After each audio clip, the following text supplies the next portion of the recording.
Hello viewers. তো আজকে আমরা অ্যাটমিক স্ট্রাকচার বা পরমাণুর গঠন সংক্রান্ত কিছু এমসিকিউ করব। এই যে সমস্ত এমসিকিউ গুলো আজকে আমি করব বা ডিসকাশন করব, সেগুলো কিন্তু অনেকবার পরীক্ষায় পড়েছে, ঠিক আছে, বা পরীক্ষার জন্য ইম্পর্টেন্ট, বা এই ধরনের কোশ্চেন কিন্তু করে নিতে পারলে পরীক্ষায় অ্যাটমিক স্ট্রাকচার থেকে যেমনই কোশ্চেন আসুক না কেন সেই কোশ্চেনের উত্তর কিন্তু করতে পারা যাবে। ওকে, তো প্রথম কোশ্চেনটা কি আছে না, প্রথম কোশ্চেনটা মানেটা আমাকে জানতে হবে যে হাইড্রোজেন পরমাণুর ইলেকট্রনটি প্রথম কক্ষপথ থেকে তৃতীয় কক্ষপথে উন্নীত হলে ব্যাসার্ধ কত গুণ বৃদ্ধি পাবে। মানে হচ্ছে যদি এটা নিউক্লিয়াস হয়, এটা প্রথম দ্বিতীয় তৃতীয় কক্ষপথ হয়, এর n ইকুয়ালস টু 1, এর n ইকুয়ালস টু 2, এর n ইকুয়ালস টু 3। কি বলছেন, প্রথম কক্ষপথে ইলেকট্রনটা থাকে হাইড্রোজেনে, যদি প্রথম কক্ষপথ থেকে যদি থার্ড কক্ষপথে চলে যায়, মানে তৃতীয় কক্ষপথে চলে যায়, তাহলে রেডিয়াসটা কত গুণ বৃদ্ধি পাবে। ধরো এই রেডিয়াসটা যদি r1 হয়, তাহলে এই রেডিয়াসটা কি হবে, r3 হবে। r1 মানে প্রথম কক্ষপথের ব্যাসার্ধ, আর r3 মানে হচ্ছে তৃতীয় কক্ষপথের ব্যাসার্ধ। প্রথম কক্ষপথের ব্যাসার্ধ আমরা অলরেডি জানি, প্রথম কক্ষপথের 0.529 অ্যাংস্ট্রম, এটা আমরা কিন্তু জানি। এটাকে বলা হয় বোর রেডিয়াসও বলা হয় থাকে, আমরা জানি এটা বোর রেডিয়াসও কিন্তু বলা হয় থাকে, এই রেডিয়াসটাকে মানে এই ডিসটেন্সটাকে বোর রেডিয়াসও বলা হয় থাকে। ওকে, তো এইটা আমাদের প্রবলেম। এবার আমার একটা সূত্র আছে আরএন সংক্রান্ত, এই আরএন সংক্রান্ত একটা সূত্র জানলেই কিন্তু আমার রেডিয়াস সংক্রান্ত যাবতীয় প্রবলেম কিন্তু সলভ হয়ে যাবে। এত কিছু মনে রাখার দরকার নেই। 0.529 into n square by Z angstrom, এইটা মনে রাখলে এই ফর্মুলা থেকে সারা অঙ্ক কিন্তু হয়ে যাবে। কিরকম ব্যাপারটা না, n স্কোয়ার মানে নাম্বার অফ কক্ষপথের সংখ্যা, মানে এই কক্ষপথ হলে 1 নম্বর কক্ষপথ হলে n ইকুয়ালস টু 1 বসবে, 2 নম্বর কক্ষপথ হলে 2 বসবে, 3 নম্বর কক্ষপথে 3। জেড হচ্ছে অ্যাটমিক নাম্বার, জেড মানে হচ্ছে অ্যাটমিক নাম্বার, জেড মানে অ্যাটমিক, জেড মানে অ্যাটমিক নাম্বার। ওকে, হাইড্রোজেনের ক্ষেত্রে জেড ভ্যালু কত, ফর হাইড্রোজেন জেড ভ্যালু 1। ওকে, তো এটা সলভ করবো কি করে, যে প্রথম কক্ষপথের ব্যাসার্ধ মানে r1 বাই r3 যদি আমি বের করতে পারি তাহলেই হবে। তাহলে r1 যদি বের করি সমান 0.529 ইন্টু n স্কোয়ার মানে কি 1 স্কোয়ার বা জেড মানে 1, এটা r1 হবে। তাহলে r1 equals to 0.529 angstrom, angstrom না লিখলেও হবে, এখানে অ্যাংস্ট্রম লেখা। r3 ইকুয়ালস টু কি হবে বলো, r3 equals to 0.529 into 3 square by hydrogen, হাইড্রোজেনের ক্ষেত্রে 1 হবে। তাহলে r3 মানে হচ্ছে 0.529 ইন্টু 9, ঠিক আছে। এবার r1 বাই r3 করো সমান 1 বাই 9 হবে, কারণ এখানেও দেখো 0.529 থাকবে, 0.529 থাকছে, আর r1 হচ্ছে 9 ইন্টু 0.529 থাকছে, তাহলে এটা কেটে যাচ্ছে না। তাহলে r1 by r3 equal to 1 by 9, তাহলে এখানে করতে পারি r3 equals two 9 into r1, এটা হচ্ছে কি না। তার মানে কি, যে r3 মানে তৃতীয় কক্ষপথের ব্যাসার্ধটা r1 মানে প্রথম কক্ষপথের ব্যাসার্ধের 9 গুণ হয়ে যাচ্ছে। তাহলে কোশ্চেনের উত্তরটা কি হবে, কয় গুণ বৃদ্ধি পাবে বা 9 গুণ বৃদ্ধি পাবে। অঙ্কটা কিন্তু এইভাবে না করলেও হতো, আরো শর্টকাটে কিভাবে করা যেতে পারে অঙ্কটাকে দেখো, যে এখানে সূত্রটাতে কিন্তু হাইড্রোজেন অ্যাটমেরই বলে দিয়েছে, অ্যাটমটা ফিক্সড আছে, তার মানে জেড ভ্যালুটা কনস্ট্যান্ট না, আর এটা তো অলরেডি কনস্ট্যান্ট। তাহলে এটাকে অঙ্কটাকে এইভাবে করা যাবে। দেখো, যদি এটা কনস্ট্যান্ট হচ্ছে, জেডটাও কনস্ট্যান্ট হচ্ছে, তাহলে আমি লিখতে পারি r1 বাই r3 লিখতে পারি যে n1 square by n3 square, এভাবে আমি লিখতে পারি। তাহলে n1 স্কোয়ার মানে 1 স্কোয়ার বাই 3 স্কোয়ার মানে 3 স্কোয়ার 9 সমান 1 এর 9, বা লিখতে পারি r1 বাই r3 সমান 1 এর 9 বা r3 সমান r1 ইন্টু 9, এভাবে করতে পারি শর্টকাট, এটা কিছু করার দরকার নেই, ঠিক আছে। এটা হচ্ছে ব্যাপার, ঠিক আছে। এবার এইভাবে কিন্তু আমাকে প্রবলেম সলভ করতে হবে, শর্টকাট প্রবলেম সলভ করতে হবে। আগে কনসেপচুয়ালি জিনিসটা জানতে হবে, জানার পরে কিন্তু আমাকে শর্টকাটে সলভ করতে হবে, ঠিক আছে। এখানে আরেকটা বলি, এখানে দেখো, তাহলে একটা ফর্মুলা রেডিয়াসের একটা ফর্মুলা দিয়ে কিন্তু সমস্ত অঙ্ক কিন্তু আমরা করতে পারবো। একইভাবে সেকেন্ডে যে প্রবলেমটা আমি দিয়েছি দেখো, যে হাইড্রোজেন পরমাণুর প্রথম বোর কক্ষের শক্তি -13.6 ইলেকট্রন ভোল্ট, তাহলে তৃতীয় বোর কক্ষের শক্তি কত, বোর শক্তি কত। এই বোর কথাটা বলছি মানে অ্যাকচুয়ালি বোর কক্ষ নরমাল কক্ষ বললেই হতো, কিন্তু বোর কক্ষ মানে বোর আবিষ্কার করেছিল বলে বোর কক্ষ বলেছে আর কি, ঠিক আছে। তো এনার্জির একটা ফর্মুলা আছে, মানে ব্যাপারটা কোশ্চেনটা ভিজুয়ালাইজেশন করে কি, যে বলছে কি, যে এই যে কক্ষপথ তার এনার্জি দেওয়া আছে 13.6 ইলেকট্রন ভোল্ট। তাহলে এই যে কক্ষপথটা, এই কক্ষপথের এনার্জি যে কত হবে সেটা আমরা বের করতে চেয়েছি, মানে অ্যাকচুয়ালি E1 দিয়ে আছে, E3 বের করতে হবে। বুঝে গেছে? ক্লিয়ার হয়েছে? এবার আমার এনার্জি রিলেটেড একটাই ফর্মুলা আছে, কি ফর্মুলা? En, মানে হচ্ছে n তম কক্ষপথের এনার্জি। ঠিক আছে, সেটা 1 হতে পারে, 2 হতে পারে, 3 হতে পারে। n ইকুয়াল টু 1 বসালে E1 কক্ষপথের এনার্জি, মানে এই কক্ষপথের এনার্জি। n ইকুয়াল টু 2 বসালে E2 মানে সেকেন্ড কক্ষপথের এনার্জি। ঠিক আছে, তো En equal to minus 13.6 into Z square by N square. এই ফর্মুলাটা কিন্তু আমাদের জেনে রাখতে হবে, এবং এটা ইলেকট্রন ভোল্টে বেরোবে, উত্তরটা সবসময় ইলেকট্রন ভোল্টে বেরোবে। তো এইটুকু যদি আমরা জানি, এই একটা ফর্মুলা জানি, তাহলে যে কোনো ধরনের প্রবলেম, যে কোনো অ্যাটম বললে কিন্তু এই ফর্মুলা থেকে উত্তরটা করে দেওয়া যাবে। তাই যেটা বলছিলাম, তাহলে প্রথম কক্ষপথের এনার্জি দেওয়া আছে, তার তৃতীয় কক্ষপথের এনার্জি বের করতে হবে। আর হাইড্রোজেন অ্যাটমেরই সেটা, কিন্তু অন্য অ্যাটম চেঞ্জ হচ্ছে না। তাহলে E3 আমরা বের করতে পারবো। E3 equals to minus 13.6 into Z value হাইড্রোজেনের ক্ষেত্রে কত? 1 স্কোয়ার। 3 নম্বর কক্ষপথে বের করতে বলেছে, তাহলে 3 স্কোয়ার। তার মানে কত হবে? Minus 13.6 divided by 9 for minus কত আসবে উত্তরটা? 9, 9 কে 9, 1.54 ইলেকট্রন ভোল্ট অ্যান্সারটা আসবে। তো এই অপশনটা মাইনাস থাকবে, তো মাইনাস থাকবে, তো এইটা অপশন যদি থাকে এই অপশনটা দাগ দিয়ে দিতে হবে। ঠিক আছে, এই ধরনের এমসিকিউ গুলো কিন্তু 4টে অপশন থাকবে। ধরো এখানে আগেরটা যেমন কত গুণ বৃদ্ধি পাবে, 9 থাকতে পারে, 6 থাকতে পারে, 3 থাকতে পারে, 2 থাকতে পারে, যেটা 9 থাকবে যেখানে তাতে দাগ দিতে হবে। একইভাবে এখানে 4টে অপশন থাকবে, এ বি সি ডি, যখন অপশন থাকবে সেগুলো আমাকে সেইভাবে এইটা যে অপশনে থাকবে সেটা কিন্তু দাগ দিতে হবে। ঠিক আছে, 3 নম্বর যে এমসিকিউটা সেটাও খুব ইম্পর্টেন্ট, অনেকবার পরীক্ষায় পড়েছে। এই ধরনের কোশ্চেন কিন্তু যদি আমি করতে পারি তাহলে কিন্তু যে কোনো কোশ্চেন আমি করতে পারবো পরীক্ষাতে। ঠিক আছে, আমি জেনারেল কোশ্চেন করাচ্ছি, প্রত্যেকটা টাইপ আলাদা আলাদা কিন্তু। তাহলে এরকম 10টা টাইপ যদি করে দিতে পারি, যে কোনো পরীক্ষাতে মোটামুটি বেরিয়ে এসে যাবে। ঠিক আছে, ভালো র্যাঙ্ক করা যাবে, কারণ পরীক্ষাতে এক একটা কোশ্চেন মানে ভীষণ ইম্পর্টেন্ট সঠিক করতে পারা। ঠিক আছে, তো ভেলোসিটি ফর্মুলা আমরা পড়েছিলাম Vn, মানে n তম কক্ষপথের ভেলোসিটি বা গতিবেগ equals to 2.18 into 10 to power 6 into z by n, এটা SI তে হবে, মিটার পার সেকেন্ড। ঠিক আছে, কোশ্চেনটা কি আছে না, velocity of a Bohr electron. Bohr electron কেন বলছি না, ওই ইলেকট্রনটাকে অ্যাকচুয়ালি বোর ইলেকট্রন বলছে, অ্যাকচুয়ালি বোর আবিষ্কার করেছিল তো এই জন্য বোর ইলেকট্রন বলা হচ্ছে।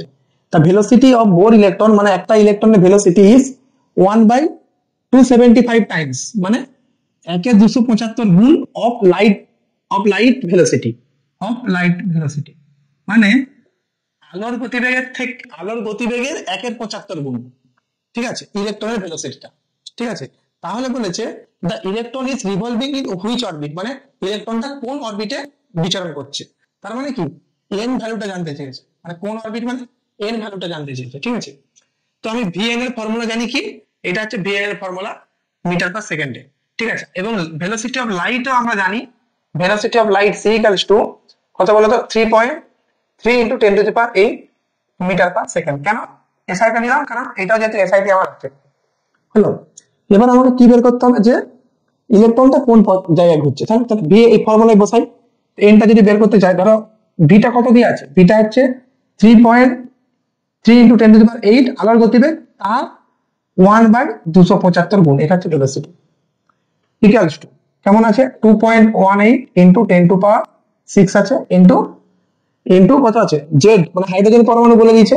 এটা অ্যাকচুয়ালি হাইড্রোজেন পরমাণু এখানে লেখা নাই, এটা হাইড্রোজেন অ্যাটম আমি লিখে দিলাম, ফর হাইড্রোজেন অ্যাটম লিখে দিলাম। জেড ভ্যালু কত, জেড ভ্যালু 1, আর এন ভ্যালু আমাকে বের করতে হবে। ঠিক আছে, তো এখান থেকে যদি আমি এন ভ্যালু বের করি, এন ইকুয়ালস টু কত হবে বলতো, 3 into N equals to 275 into 2.18 into 10 to power 6 divided by 3 into 10 to power 8। তো এখান থেকে এন ভ্যালু কত আসবে, 2। অতএব তাহলে এখান থেকে কি বলতে পারি না, ইলেকট্রনটা আমার এন ইকুয়ালস টু 2, মানে সেকেন্ড কক্ষপথে কিন্তু আবর্তন করছে। ওকে, ইলেকট্রনটি সেকেন্ড কক্ষপথে আবর্তন করছে। এবার আমার কোশ্চেনটা হচ্ছে যে এত বড় অঙ্কটা, এত বড় ক্যালকুলেশনটা আমি কি করে করবো পরীক্ষাতে, কারণ পরীক্ষাতে যখন পড়বো তখন তো ক্যালকুলেটর এলাও নয়, তখন কি করে করবো, দেখো এই নাম্বার গুলো দেখো অনেক বড় বড় number, 10 to the power 8, 10 to the power 6। তার মানে আমি সুবিধার জন্য এই যে দেখো 275 আছে না, 275টাকে আমি যদি 300 করে দিই তখন কি হবে, দেখো ধরো 275টাকে আমি 300 করে দিলাম, তখন সেক্ষেত্রে কি হবে বলো, দেখো 300 করে দিলে এটাকে আমি একটু বাড়িয়ে দিলাম, তাহলে এটাকে একটু কমিয়ে দিতে পারি, তাহলে 300 করে দিতে পারি। 300 মানে কি, 300 মানে আবার 3 ইন্টু 10⁻2 হতে পারে। তাহলে 10⁻2 যদি হয়, 300 টাকাটা আমি এভাবে লিখতে পারি 3 ইন্টু 10⁻2। আবার এইটাকে আমি করতে পারি 10⁻2 আর 10⁻8 আছে, তার মানে 3 ইন্টু 2.8 কে 2.8 রাখলাম ইন্টু 10⁻6 ডিভাইডেড বাই এখানে 3 ইন্টু 10⁻6 করে দিতে পারি। এটা কেটে যাবে, এটা কেটে যাবে, তারপরে 2.18 বেরাচ্ছে। এটা নিয়ারলি ইকুয়াল টু 2 এর মতো হচ্ছে না? মানে এমসিকিউ তে কি অপশন থাকবে যে n ইকুয়ালস টু 2 হবে, n অথবা একটা এ অপশনে, বি অপশনে n ইকুয়ালস টু 3 হবে, সি অপশনে n ইকুয়ালস টু 4 হবে, আর ডি অপশনে n ইকুয়ালস টু 4 হবে। আমার তো দাগ মারা নিয়ে কথা, n এর ভ্যালু তো কখনো ফ্র্যাকশন হবে না, 2.8 তো হবে না, তার কাছের নাম্বারটা আমি নিয়ে নিলাম। তাহলে আমি ক্যালকুলেশন করতে পারি ক্যালকুলেটরের সাহায্যে, মুখে মুখে ক্যালকুলেশন করার সময় এই 275 টাকা 300 করে দিলাম আমার টেকনিকের জন্য। তাহলে আমি তাড়াতাড়ি অঙ্কটা করতে পারবো। আমার এমসিকিউ তে উত্তর মারা নিয়ে যেহেতু কথা এবিসিডি, এই জন্য এভাবে কিন্তু করা যেতে পারে অঙ্কটা। ঠিক আছে, তো যাই হোক হলো। এবার তারপরে যে প্রবলেমটা বলেছে, দেখো যে প্রবলেমটা বলেছে কি না, যে রেশিও চেয়েছে, অনুপাত চেয়েছে। যে রেশিও মানে হচ্ছে অনুপাত, রেশিও মানে অনুপাত of potential energy and kinetic energy of a electron in Bohr orbit. Bohr orbit মানে ওই অরবিট গুলোকে বোর অরবিট বলা হচ্ছে। তাহলে কি অনুপাত চেয়েছে, কিসের অনুপাত না পোটেনশিয়াল এনার্জি মানে ই কে, সরি ইপি, পোটেনশিয়াল এনার্জিকে ইপি দ্বারা প্রকাশ করা হয়, আর কাইনেটিক এনার্জিকে কি দ্বারা প্রকাশ করা হয়, ই কে দ্বারা প্রকাশ করা হয়। তাহলে পোটেনশিয়াল এনার্জি এবং কাইনেটিক এনার্জি রেশিও চেয়েছে। ঠিক আছে, তো আমি একটা কথা বলে রাখি, পোটেনশিয়াল এনার্জি সবসময় কিন্তু দ্বিগুণ হয়। কার দ্বিগুণ হয়, কাইনেটিক এনার্জির দ্বিগুণ হয়। তাহলে এইভাবে আমরা লিখতে পারি যে পোটেনশিয়াল এনার্জি কাইনেটিক এনার্জির দ্বিগুণ হয়, তার মধ্যে রিলেশনটা আছে এটা। আর পোটেনশিয়াল এনার্জি সবসময় নেগেটিভ হয়, এই জন্য এটা হয়েছে। তো আমি লিখতে পারি অনুপাতটা কি চেয়েছে, পোটেনশিয়াল এনার্জি ডিভাইডেড বাই কি চেয়েছে, কাইনেটিক এনার্জি, সমান আমি লিখতে পারি -2। তাহলে অপশন ডি ইজ কারেক্ট। ওকে, আরেকটা কথা মনে রাখবে যে যে কাইনেটিক এনার্জি, ঠিক আছে, আর হচ্ছে টোটাল এনার্জি, এদের ভ্যালুটা সমান, এর ভ্যালু আর এর ভ্যালু সমান হবে, কিন্তু চিহ্নটা হচ্ছে নেগেটিভ হবে। টোটাল এনার্জি যে সাইনটা নেগেটিভ হবে, আর কাইনেটিক এনার্জির মানটা আর টোটাল এনার্জির মানটা সবসময় সমান হবে। আবার কাইনেটিক এনার্জির মানটা পোটেনশিয়াল এনার্জির মানের হাফ হয়, মানে পোটেনশিয়াল এনার্জির মানটা সবসময় দ্বিগুণ হয় কাইনেটিক এনার্জির। ঠিক আছে, আর নেগেটিভ সাইনের নেচারটা কিন্তু আলাদা, এটা কিন্তু আমাকে মনে রাখতে হবে। ঠিক আছে, তো এটা আমরা মনে রাখছি, কিন্তু এটা কিভাবে আসছে একটু জানার চেষ্টা করতে পারি আমরা, কিভাবে আসছে আমরা জানার চেষ্টা করি। ওকে, না আমরা যখন টোটাল এনার্জি বের করি একটা ইলেকট্রনে, যখন বের করার চেষ্টা করছিলাম, ই টোটাল সমান ই কে kinetic energy plus E potential energy, এটুকু আমরা জানি। এবার কাইনেটিক এনার্জি মানে জানি ½ mv² প্লাস পোটেনশিয়াল এনার্জি মানে -z²/r হয়। এটা কিভাবে হয় সেটা আমরা ইন্টিগ্রেশন করে দেখিয়েছি।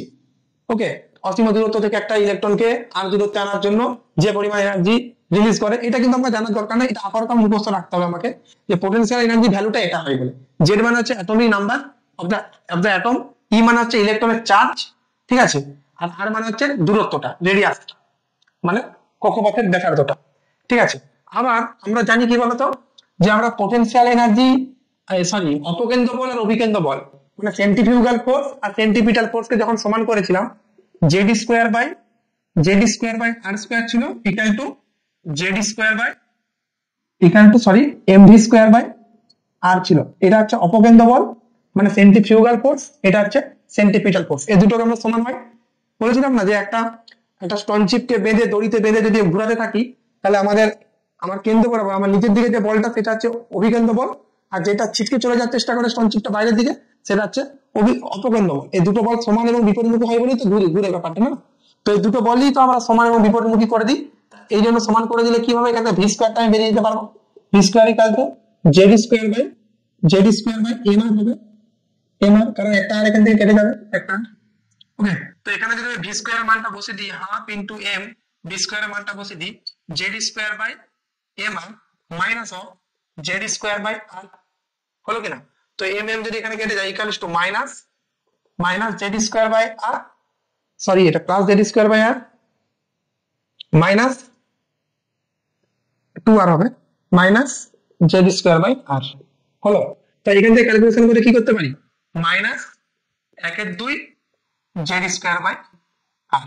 দেখো দেখি এইটা হচ্ছে কি, এইটা হচ্ছে কাইনেটিক এনার্জি আর এটা হচ্ছে পোটেনশিয়াল এনার্জি। দেখো এর হাফ 2 দিয়ে ভাগ আছে, তার মানে কি কাইনেটিক এনার্জির এই যে পোটেনশিয়াল এনার্জির হাফ হচ্ছে কাইনেটিক এনার্জি। দেখো আর টোটাল এনার্জি, দেখো টোটাল এনার্জি মাইনাস আছে। দেখো কাইনেটিক এনার্জির যে রাশিমালা মানে কাইনেটিক এনার্জির যে ভ্যালু আর পোটেনশিয়াল আর হচ্ছে টোটাল এনার্জির ভ্যালু কিন্তু একই। দেখো ভ্যালুটা বলছি, চিহ্নটা নয়, ঠিক আছে। আর দেখো পোটেনশিয়াল এনার্জির ভ্যালু আর কাইনেটিক এনার্জির ভ্যালু, দেখো পোটেনশিয়াল এনার্জির ভ্যালু কিন্তু বেশি, এখানে হাফ দিয়ে গুণ নাই। এইটার হাফ হচ্ছে টোটাল এনার্জি, সরি এটার হাফ হচ্ছে কাইনেটিক এনার্জি, টোটাল এনার্জি যাই বলতে পারো। ক্লিয়ার আছে? তো এখান থেকে কিন্তু আসতে আমরা মুখস্থ রাখছিলাম যে টোটাল এনার্জিটা আর কাইনেটিক এনার্জিটার ভ্যালু হচ্ছে সমান সমান, মান হচ্ছে সমান সমান। আবার বলছি যে পোটেনশিয়াল এনার্জির যে ভ্যালুটা কাইনেটিক এনার্জির ভ্যালুর দ্বিগুণ হয়, এটা আমরা মুখস্থ রাখছিলাম, কিন্তু এটা এইভাবে কিন্তু এসেছে, এটা আমরা মনে রাখতে পারি ফর বেটার আন্ডারস্ট্যান্ডিং। ওকে।